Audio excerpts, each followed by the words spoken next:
Hi guys, this is WalaoehTV and you're cooking with Micho. Today's recipe was saved from disaster as we tried to make Galliano Sambuca tarts and turned into an amazing delicious marjoram and Sambuca cream souffle, or sort of.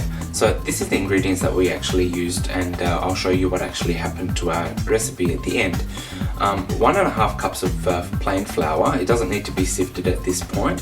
1 teaspoon, 3/4 to 1 teaspoon of Mahlab, which is in English you'll find it in the shops as Mahlebi. 3/4 of a cup of sugar. You can use less or more if you like.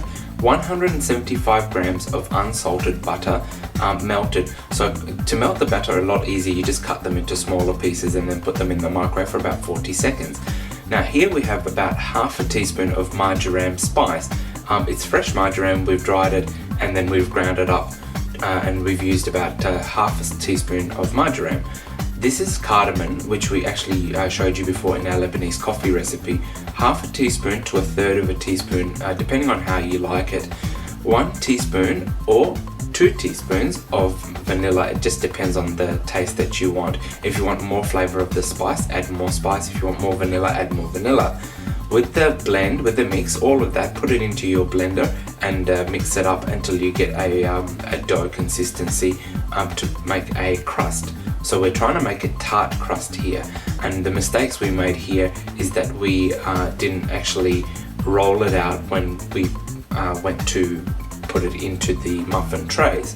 So this is what we do. We've covered it, we've left it for about 10 to 15 minutes, and this is where we basically went wrong.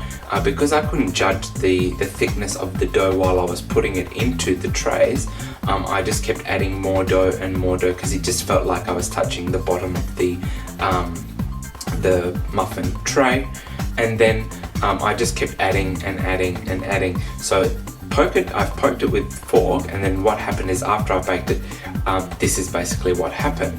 So while I've done that, prepare your Ferrero Rocher and Sambuca mix. So it's 6 Ferrero Rochers and about 1/2 cup to 1 cup. We just basically want to soak the Ferrero Rocher biscuit in Galliano, which is an aniseed flavored liqueur. So this is what happened to us when we basically pulled the crust out of the oven.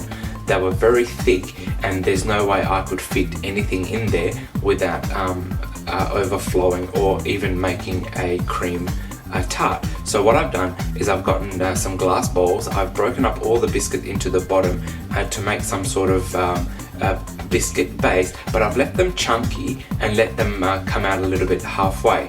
So what I've done there is I've just basically put 5 to 7 grams of gelatine and some warm to hot water. It can't be boiling hot. So put in your 600 ml of cream into a mixing bowl, add the gelatine. After you've soaked the Ferrero Rochers, blend it up with your mixer, and then try and get the cream a little bit thicker. We don't actually want to thicken the cream at this point. We want it to actually set in the fridge. Pour it over the top of your biscuit base. The best thing about this dish is that we've left everything cold so that when we put them in the fridge, they'll basically set without the biscuit actually soaking up all the liquid.